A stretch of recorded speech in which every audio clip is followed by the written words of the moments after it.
Welcome to the 2022 Smithsonian National Education Summit. My name is Dr. Monique Chisholm, and I am the Undersecretary for Education here at the Smithsonian. Today, I am coming to you from my home office in the DC Capital Region, and I'd like to describe my environment for you. First off, I'm an African-American woman. I have short, curly, natural hair. Today, I'm wearing it's a purple dress. And in my environment, I have photos on my wall from my favorite artist, Jacob Lawrence. And I have a photo in the background that you might be able to see of my mom and my grandmother. So welcome. We could go to the next slide. As we begin the summit, I'd like to start off by offering a land acknowledgement. I'm happy to say that we have over 4,000 people joining us from across the nation, DC and Puerto Rico.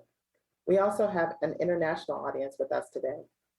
In addition, our presenters are coming to us from across the nation.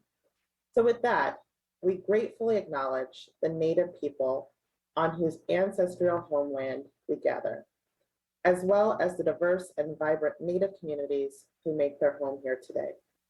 If you'd like to use a land acknowledgement for your events, please visit the website on the slide. Next slide.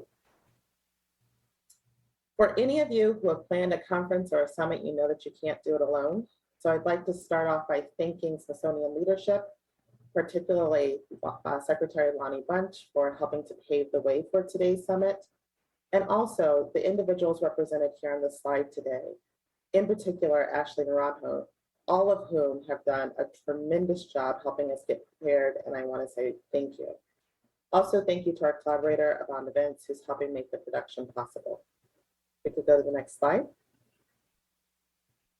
I've also been really fortunate to have a number of really talented individuals join the office in the last couple of months.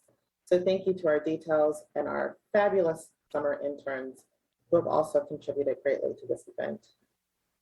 We have a number of collaborating partners with us also, so I'm excited to have PBS Learning, CASTLE, the Collaborative for Academic, Social, and Emotional Learning, Harvard Project Zero, and the Council for Chief State School Officers join us in this event.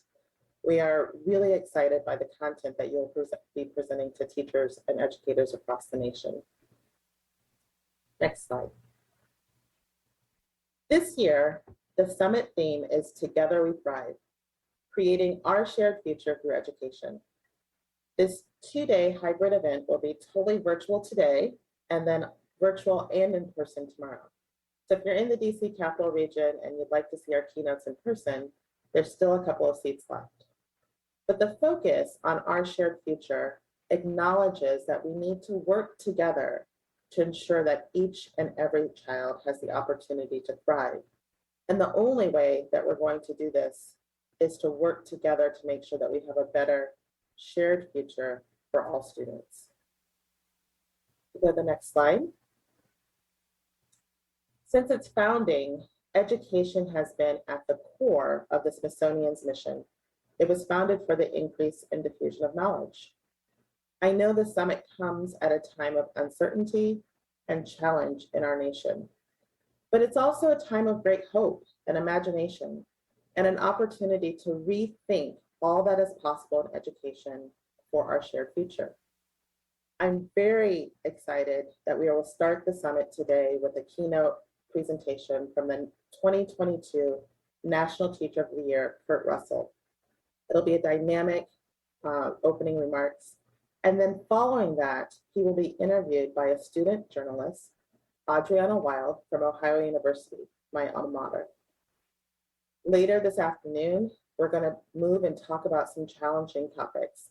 We have a panel at 3 o'clock that will explore recent legislation that has passed in over 43 states, that has been introduced in 43 states across the nation and passed in about 17 states across the nation that would limit or prohibit the teaching of content related to race, gender, and identity. Soledad O'Brien will lead that discussion with a panel of esteemed leaders from across fields from science, social studies, English, and math. And we'll start off that session with remarks from the president of the National PTA, Anna King, who will help us understand what communities and families and parents across the nation are saying about this topic. Tomorrow, we also have a great lineup of keynote speakers, including Dr. Aaliyah Samuel from the Collaborative for Academic and Social and Emotional Learning, who will join us to talk about SEL at 11 o'clock. And then you don't want to miss the closing keynote with the New York Times bestselling author, Jason Reynolds. It's sure to be a captivating discussion, and you don't want to miss it. So while we have a great lineup with our keynotes, I think I'm probably most excited about the breakout sessions with our Smithsonian educators and teachers across the nation. You will have the opportunity to engage in learning with them about how to cultivate student voice through creativity and art and design. There also will focus on bringing technology into the classroom. There's a whole strand that focuses on science and STEAM education. And we're really focused on helping to share some stories about cross-disciplinary, interdisciplinary, hands-on learning approaches. So make sure to check out the breakout sessions also. We could go to the next slide. When you ask people about the Smithsonian, the thing that they probably know the most is our museums. But we also have a number of other different centers. In fact, the Smithsonian is the world's largest museum, education, and research complex in the nation. We have over 21 museums here on the National Mall and also across the nation. We have research centers, education centers, the National Zoo, and also 21 libraries. We also have over 300 passionate educators across the institution that are ready to help you in any way that you might need as an educator or teacher with resources, programming, and professional learning. So please reach out to us if you have any questions or if there's any way that we can help you. You can see some of those resources in the bonus content on the agenda page of the summit. But let's get to it. So let's wrap up and talk about our objectives. If we could go to the next slide. First and foremost, we are here to celebrate and honor teachers and teacher voice. Throughout the time that we have today and tomorrow, we will share vast resources that will help you engage students in your classrooms. And finally, we're going to have some conversations about tough topics that we really need to talk about today in education. So thank you for being here with us. And with that, I will turn it over to the 14th Secretary of the Smithsonian, Lonnie G. Bunch III. Hello, and welcome to the 2022 Smithsonian National Education Summit. Thanks to everyone taking part in this summit and those who helped put it together. It's a tremendous achievement and such an important endeavor. This gathering of museum educators, classroom teachers, professional associations, educational researchers, and other partner organizations is mutually beneficial. When you leave here, I expect you will be better equipped to serve learners of all ages, and the Smithsonian will be better able to help you do so. As far as I'm concerned, the theme of this year's event couldn't be more perfect. Our shared future depends more than ever on education. As a son of educators and as a former history professor myself, I know the incredible value of having the resources necessary to teach effectively. And as the Secretary of the Smithsonian, I'm proud of our 175-year-old institution is providing more resources than ever to help educators engage students in science, art, culture, and history. I do love my history. Our Smithsonian Learning Lab website provides educators with lesson plans, materials, and activities in arts, history, design, and STEM. Our Smithsonian Science Education Center promotes inquiry-based STEM teaching and learning. And our Learn with the Smithsonian DC Project pilot program with Washington, D.C. Public Schools will help further my goal for the Smithsonian to reach every teacher and student in America. By reaching out to educators across the country through events like this one, we understand more clearly how to help you. The best practices and ideas shared here will help expand our impact and help us make the most effective use of our resources. You'll have a couple of days of inspiring programming ahead of you. Some of the sessions will focus on cultivating student creativity with art and design, teaching inclusive stories, and inspiring inquiry with STEM teaching. You'll also be able to glean valuable perspective from guests like PBS Learning, the Council for Chief State School Officers, and the Library of Congress. So to all of you, welcome. I urge you to make the most of the contacts you make and the insights you will get. Taking what you've learned and using it to be the best teachers you can be. Your communities, the nation, and the world needs it now more than ever. Now I'm pleased to introduce the 2022 National Teacher of the Year, Kurt Russell. For 25 years, Kurt's passion for teaching has been on display on behalf of his students. His calling to teach came during middle school when he was inspired by the very first Black male teacher he ever had, demonstrating the power of mentors, teachers, and representation. As the National Teacher of the Year, Kirk wants to use his platform to create a more diverse, inclusive, and promote curricula that accurately reflects the wide array of experiences and backgrounds of students. His example reminds us that we can all use our platforms to affect positive change. Teachers like Kurt give me hope that our shared future is bright. Please welcome Teacher of the Year, Kurt Russell.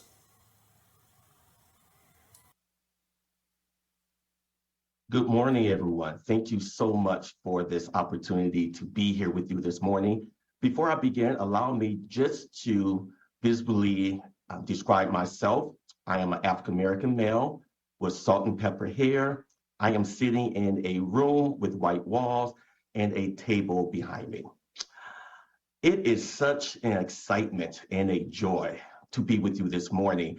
I have to admit, I'm on this educational high at this moment because for the past 5 days, I had the opportunity to sit amongst 30, 40 of the most talented teachers in the United States of America, the State Teachers of the Year in Huntsville, Alabama, at Space Camp. So I'm on this high, I'm ready to do the work, and I'm so honored for the Smithsonian to introduce me this morning and for me to be here with you all. Allow me to introduce my students to you. Some are Black, some are white, some are natives, some are Asian. Some of them are on the spectrum. Some of them are not. Some of them are straight, and some of them are gay. But one thing about all is that they are absolutely brilliant. Brilliant students I have at Oberlin. In room 200, the room that I've taught in for the past 25 years, is a room of excitement, of joy, of energy, of passion, of all type of emotions. We laugh, we cry, we get mad at one another, we discuss, we debate some hot topics. And it's a classroom where emotions runs rapid. It's a classroom where sometimes my neighbor teachers have to come in and gently and politely close the door because we get loud and we get excited in the classroom. And those are my students. In 23 years in that particular classroom, I have seen the brilliance of my students.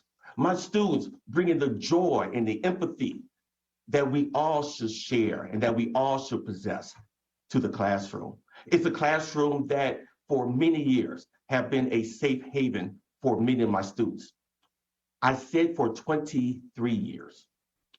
I've been teaching for 25. So what about the other 2 years? Well, a few years ago when the pandemic hit, that bustling, exciting room became a little less noisy, became a little less energetic, became a little less passionate. And there's two things that I learned in these last 2 years. Is that number one, I recognize the gravity of the time, the gravity of the moment. The gravity of the time represents different things. Teachers and students are going through trauma. That's real. That's our reality. I recognize the violence in our schools is on the uptake. When I first started, I thought Columbine was an abnormal situation, but it seems as though it's a reoccurrence. And then I also realized the gravity of the time is that marginalized groups are feeling oppressed. And they are trying to figure out, how can I thrive in spaces that might not welcome me? The gravity of the time. And then number two, and maybe the most important, that this last 2 years has taught me is the understanding that we cannot work in isolation. You know, I've been so blessed and so honored where in my classroom, in room 200, it was a safe place for me. It was a place where I felt comfortable, a place where I thrived, a place where I saw student success, a place where I really did not need any help in my classroom. The behavior of my students was wonderful. The lessons were energetic. The students was great. But then something happened where I recognized I needed some help. I cannot do this on my own. And so a few years ago, the Cleveland Cavaliers won the NBA championship. And they had a slogan that really resonated with me. And their slogan was all in. All in. You know, they recognized that as players on the basketball court, that they needed more than themselves. They needed coaches. They needed ticket holders. They needed the fans. They needed the community. That's how I feel right now. That we have to be all in education. So what does that look like? What does all in represent? Well, for me, it's three major points of being all in. Three entities that is so crucial in this quest of making sure that all students receive the best education possible.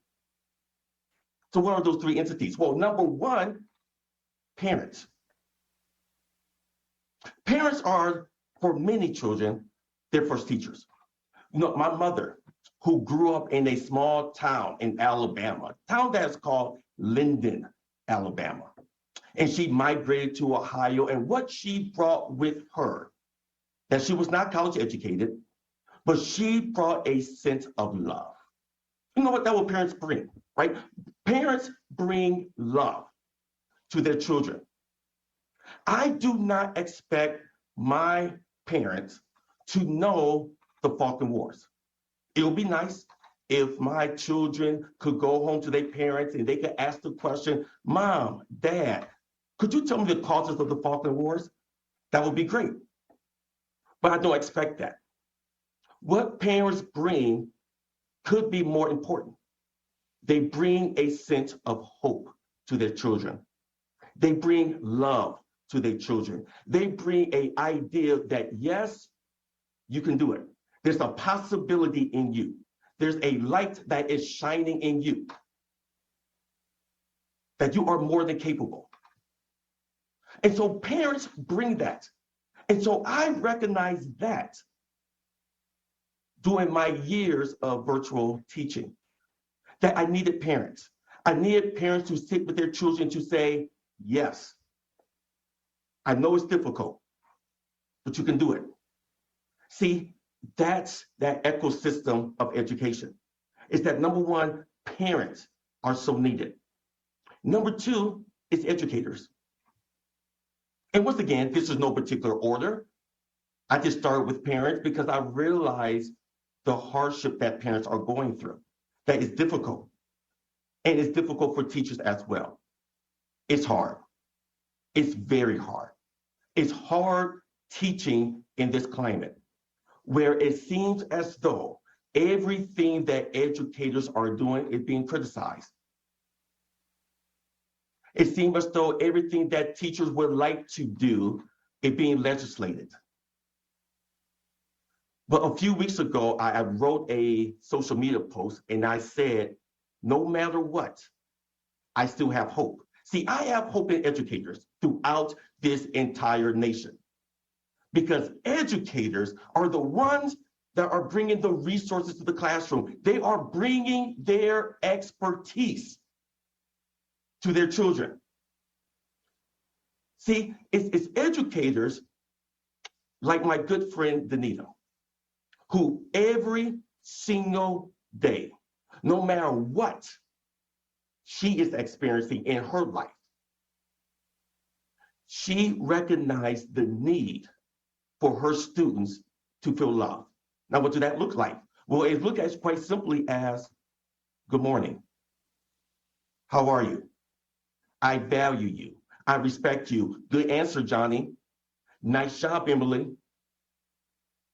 See, that's what we do as educators. We inspire. And so when we look at this idea of being all in, educators are that backbone of our society. There is not a single profession, not a single one, that deserve the respect as teachers, because teachers are the foundation of all that is great about this nation. See, it's the teachers that have taught those doctors, those lawyers, those business individuals. That's that backbone. And then our community. How can we be all in? Number one is our parents. Number two is our educators. And then what is the umbrella that holds us all together? It's our own community. You know what I always had a issue with is a zip code determining someone's success, right? A zip code determining someone's success. To me, it's unfortunate where we look at certain schools that have lead paint, walls are crumbling in, ceilings are falling down, and then 10 minutes away, a brand new art school. See, to me, it's telling those that have, keep going. For those who don't have, good luck. See, our community has to change in regards to the respect that is given to our students. So what can we do as a community?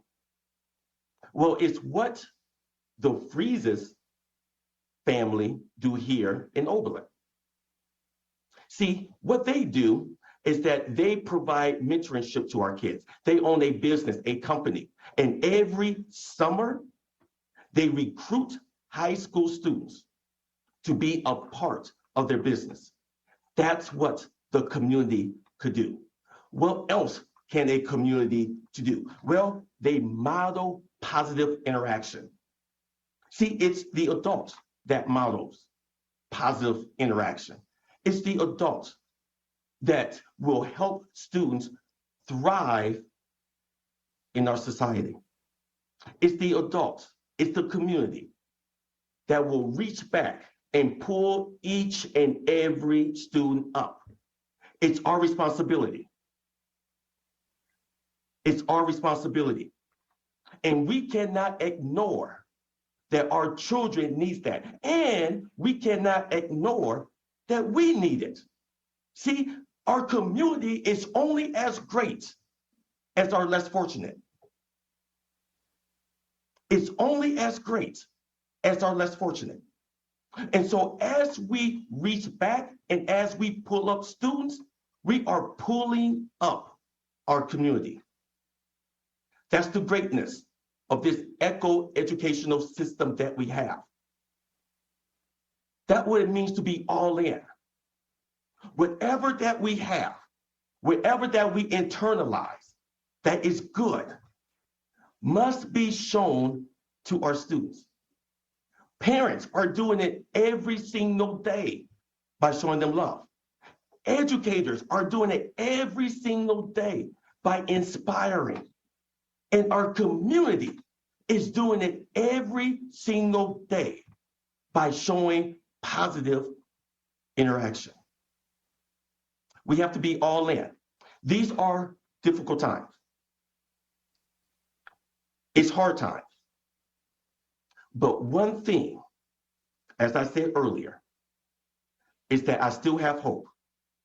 I have hope in the power of education.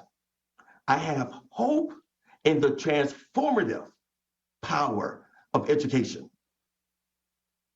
Education could take a small individual that is struggling and turn a life around. That is what's great. That is what it means to be all in. That's the beauty of education. And as we continue this quest this year and the upcoming years, one thing that I want you to take with you is that all of us are a part of the success and the good story of our kids. It's more than teachers. It's more than parents. It's more than our community. It takes all of us being all in. At this time, allow me to introduce Audrianna to the stage as we will have a conversation about education. Audrey. Good morning, everyone. My name is Audrianna Wilde. I am a student at Ohio University in Athens, Ohio, studying journalism, political science, and law, justice, and culture. And today I have the honor of interviewing Kurt Russell, the 2022 National Teacher of the Year. Very quickly, I want to offer a verbal description of myself. Today I'm joining you from my comically bare summer intern housing. I'm a white woman with short neon orange hair, wearing a dark gray blazer and a white shirt. According to my parents, I have far too many nose piercings, and I'm wearing a gold chain and hoops with white flowers. Kurt, thank you so much for allowing me to join today. So we talked a lot about teachers being the inspiration. Is there anyone who you look to for inspiration, and what drove you to the profession? Thank you so much for that question. Two teachers come to mind. My kindergarten teacher, Miss Francine Toss, a white woman, middle-aged woman at the time. And the one thing about Miss Toss was that she intentionally introduced her students of color and all students to a diverse learning. She was the first teacher, of course, in kindergarten that read books by Black authors, women authors. I would introduce to the reading of Martin Luther King Jr. through Miss Toss, kindergarten, and that was mid-70s. So that was amazing to me. And then my 8th grade math teacher, Mr. Larry Thomas, the first Black male teacher I ever had. What was so special about that, I saw myself in Mr. Thomas. Representation is so key, because if you could see it, you could believe it. And I saw that in Mr. Thomas, and I believed that I could become a teacher. And I'm sitting with you today because of that. That's really awesome. So you are a history teacher. You teach a lot of diverse subjects, and you talked about how your kindergarten teacher introduced you to a variety of authors and historical figures of color. What is the importance of teaching diversity in history? Well, it's 2 points I would like to make. Number one, because it's history, right? I think a lot of times we have a narrative of history that does not include all. And it's always been my position to include history, to make sure that all students receive a fair history and representation. And so not only is history inclusive from my position, but history is inspiring. And I need to make sure that my young women in my classroom see themselves in my lesson.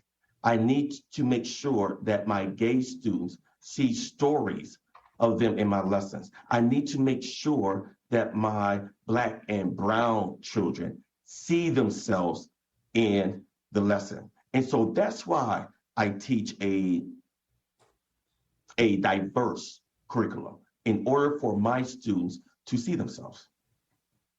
So how do you advocate for the practices you use in your classrooms and the diverse curriculum that you teach? Well, I think the first thing is that I need to make sure that students are first in regards to making sure that teachers provide them with the correct information. So my advocacy towards making sure that students receive a quality education is to make sure that they are at the center of the lesson. I know that sounds real simple and real generic, but it's so true that if we see students in the classroom and we notice the different types of students that we have, whether it's ethnicity, race, sexual orientation, it is to our most benefit to make sure that those students are respected, valued, and by teaching those subjects, what we are saying is that we see you and we value you and we respect you, and we are going to teach about your own narrative. So aside from teaching a diverse history, how do you create a safe learning environment for those students? The first thing that you have to do as an educator is that I set norms in my classroom, right? Basic contracts that we will respect one another, that we will agree to disagree with one another, that anything that we say in the classroom remains there. And so the norms have already been set in my particular class. And I make sure that we follow the norms. I said we. I didn't say students, it's we, because I'm part of that community. And once you create a community that is built upon trust, and built upon love, and built upon respect, then conversations that I have with my students are tough, but at the same time, they are respected and they are valued, and students thrive in that situation. So how do you connect to your students personally like that? Well, I think there's a couple ways. Number one is me being an African-American male teacher. 2% of teachers across this country are Black males. And so being in a marginalized group, I think students recognize my struggle as a teacher, right? I recognize that as being a Black male, and there's some of the subjects that I teach could be really criticized. And I think my students empathize with that. And so we have that connection there. But at the same time, as I said earlier in my keynote, parents see this ecosystem of education. My parents do a wonderful job of prepping their children because they provide the love, the safe space, even before they enter into my classroom. And so the connection is already built because the connection has been formed within our community. So speaking of community, why did you choose to teach in the same place that you grew up? Because Oberlin shaped me. It shaped me. Miss Toss, my kindergarten teacher, shaped me. Mr. Larry Thomas shaped me. Mrs. Rosalind Valentine, my 10th grade reading teacher, shaped me. And so I want to shape future students in my community. I'm big on making sure that community is being built. And I do not want to run from my community. I want to stay. I want to do the best I can to uplift Oberlin. How do you build community outside of room 200? By being visible, by being authentic, by being intentional. So what do all of that mean? Well, being visible, I need to make sure that I attend the band concerts. I need to make sure that I attend the sporting events. I need to make sure I attend the drama production. To being authentic. The way I am in the classroom is the way I am outside of the classroom. I'm authentic. For my students, they say I'm being real, I'm being honest. And then finally, I have to be intentional, right? So when I say good morning to my students when they walk into the classroom, I will say good afternoon to them outside of the classroom. So when 2:30 comes, it's not as though I don't see you anymore. It's have a good night. I will see you tomorrow. What are your plans for the band concert? What songs are you going to perform in the choral selection? See, you have to be intentional and authentic. And that's how I build relationship with my students outside of room 200. So how do you choose to recommit to the profession each year? You've been teaching for 25 years, which is a very long time. And how do you model that attitude that you talked about of like all in? Well, I think how do I bring that energy back each and every year? It's by speaking with you. By you asking questions, you refocus and center my philosophy of education. It's by spending time at Huntsville this past week, being amongst educators. It's my time in Washington, D.C., where I had the opportunity to visit the Smithsonian, right? So it's those environments that really keeps me motivated, because I have to be honest with you, teaching is hard and it's tiring, and you get frustrated and you get mad. You get really mad, you get angry sometimes. But you know what? Those emotions are fine. It's okay to get angry. It's okay to get mad. It's okay to have thoughts of like, wow, I can't do this anymore. But don't stay in those spaces. And so that's how I continue to thrive, is that I connect with educators.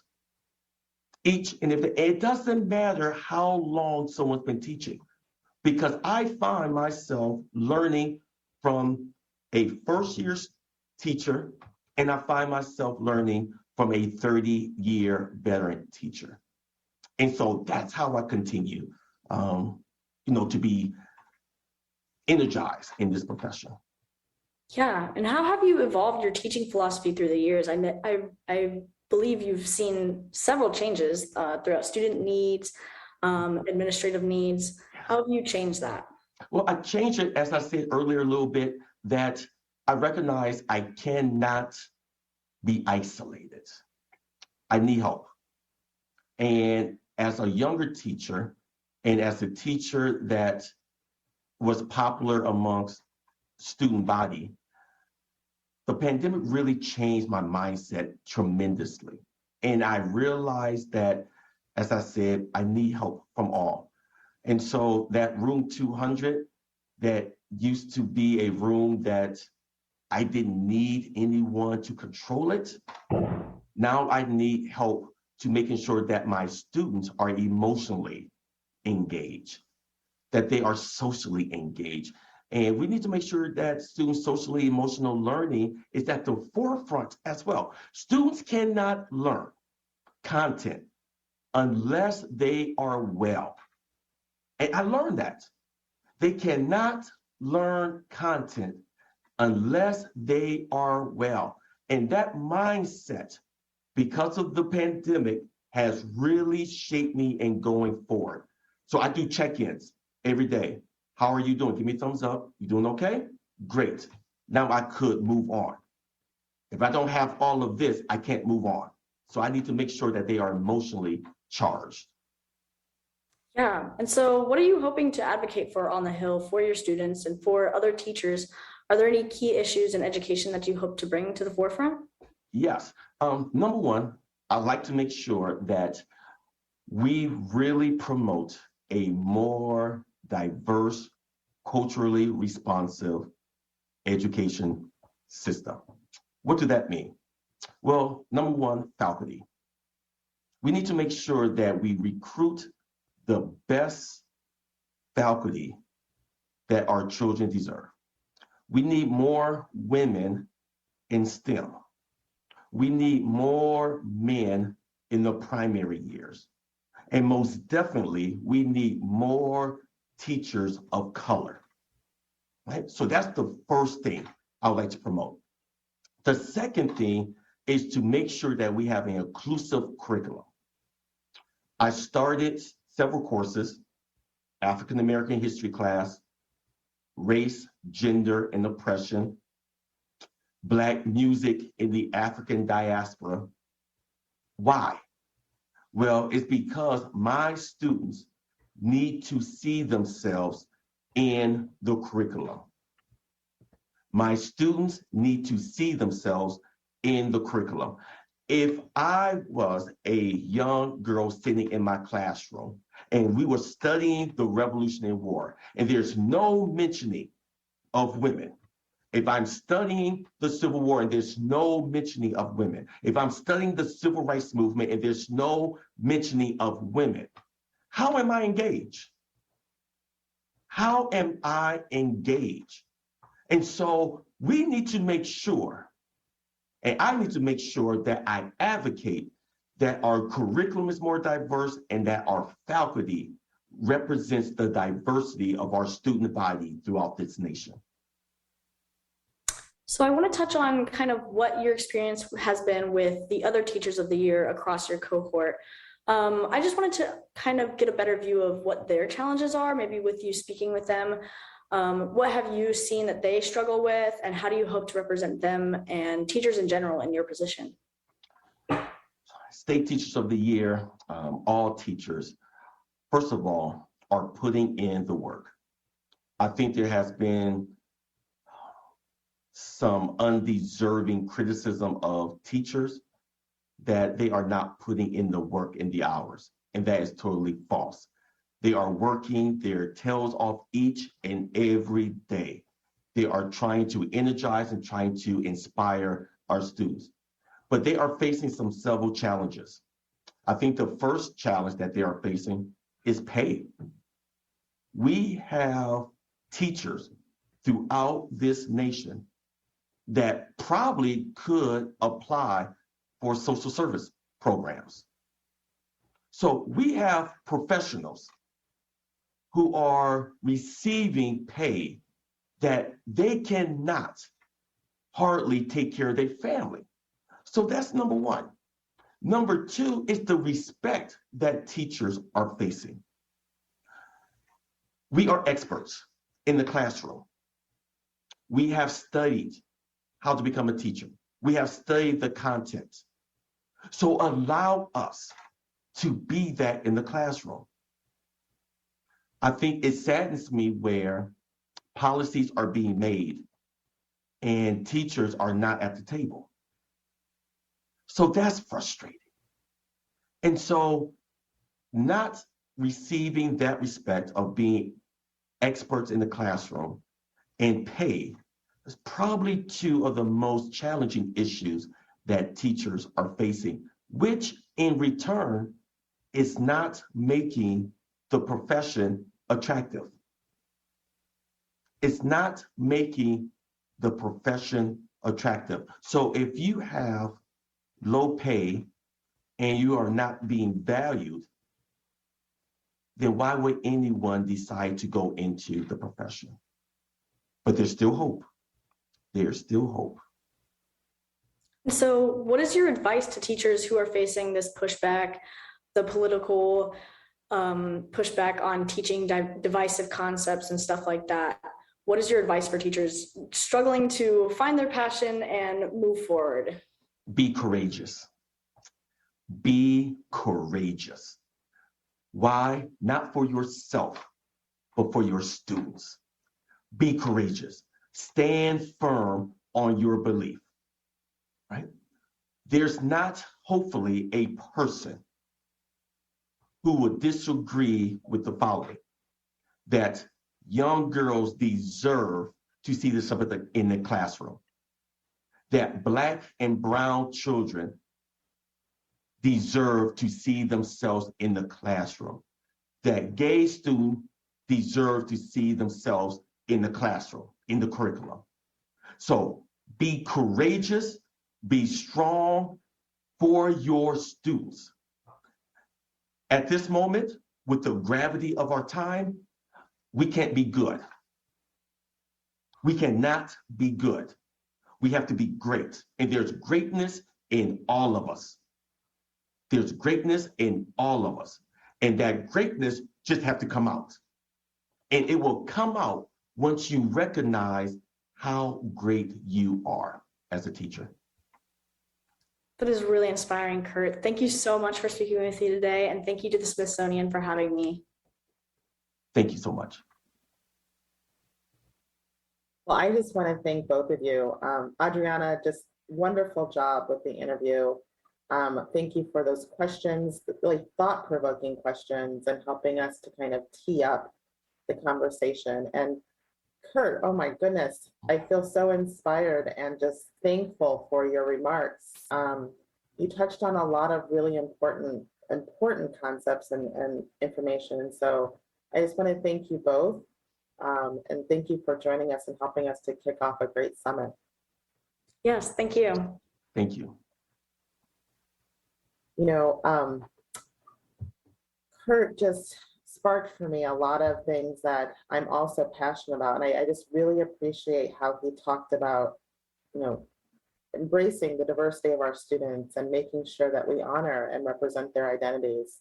You know, this idea of creating a safe haven where, you know, you first have to know that you are in a safe space before you can even learn anything. And then, you know, finally, just the reminder, I don't know that we forget, but that we are going through trauma. These are traumatic times, and that we have to take care of our own social, emotional well-being in order to show up and be, as Kurt has said, all in for our students. I think I most profoundly will take with me the question that Audrianna asked about, you know, how do you do this? And Kurt encouraging all of us to be courageous. You know, that's really, really strong and powerful. And I will take with me that he said, be courageous, not for yourself, but for your students. And so with that, I am just so grateful that we had them to help us kick off the summit. We have a great 2 days planned for you. Our next session starts in about 10 minutes. So make sure to join one of the sessions. We're actually going to transition a little bit. You have an opportunity to learn about aliens and also talk about some of the important things that Kurt mentioned, talking about women's history through portraiture. There's also a couple of science strands going on around STEAM and looking at weather. And then finally, there's going to be a session about public art, using public art to activate youth voice. So make sure you join a session. Don't forget to come back at 3 o'clock this afternoon for the panel discussion with award-winning journalist Soledad O'Brien. And leaving, as Kurt has suggested, I want to let you know that I value you and I respect you. And thank you for all of the work that you do each and every day on behalf of kids across the nation. Thank you.